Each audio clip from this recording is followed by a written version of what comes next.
Power Through Prayer by A.M. Bounds. Chapter 9. Begin the day with prayer. I ought to pray before seeing anyone. Often, when I sleep long or meet with others early, it is 11 or 12 o'clock before I begin secret prayer. This is a wretched system. It is unscriptural. Christ arose before day and went into a solitary place. David says, "Early will I seek thee. Thou shalt early hear my voice." Family prayer loses much of its power and sweetness, and I can do no good to those who come to seek from me. The conscience feels guilty, the soul unfed, the lamp not trimmed. Then when in secret prayer the soul is often out of time. I feel it is the better to begin with God, to seek his face first, to get my soul near him before it is near another. Robert Murray Mancini. The men who have done the most for God in this world have been early on their knees.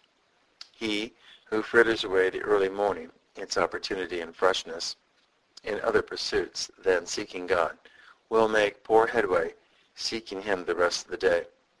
If God is not first in our thoughts and efforts in the morning, he will be in the last place the remainder of the day. Behind this early rising and early praying is the ardent desire which presses us into this pursuit after God. Morning listlessness is the index to a listless heart. The heart which is behindhand in seeking God in the morning has lost its relish for God. David's heart was ardent after God. He hungered and thirsted after God, and so he sought God early, before daylight. The bed and sleep could not chain his soul in its eagerness after God.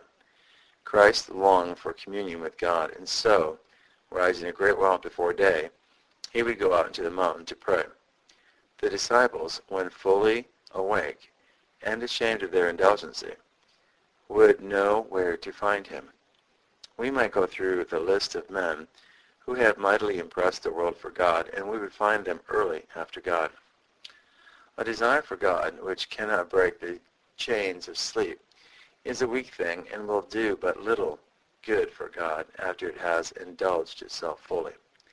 The desire for God that keeps so far behind the devil and the world at the beginning of the day will never catch up.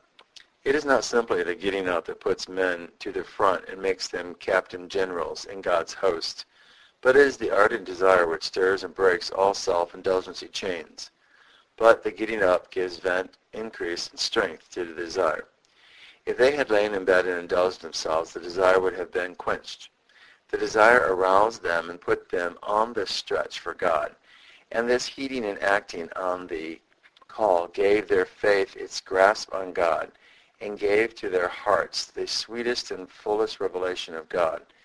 And this strength of faith and fullness of revelation made them saints by eminency, and the hallow of their sainthood has come down to us, and we have entered on the enjoyment of their conquest. But we take our fill in enjoyment and not in production. We build their tombs and write their effigies, but are careful not to follow their examples. We need a generation of preachers who seek God and seek him early, who give the freshness and due of effort to God, and secure in return the fullness and freshness of his power, that he may be as the dew to them, full of gladness and strength, through all the heat and labor of the day. Our laziness after God is our crying sin. The children of this world are far wiser than we. They are at it early and late. We do not seek God with ardor and diligency. No man gets God who does not follow hard after him, and no soul follows hard after God who is not after him in early morn.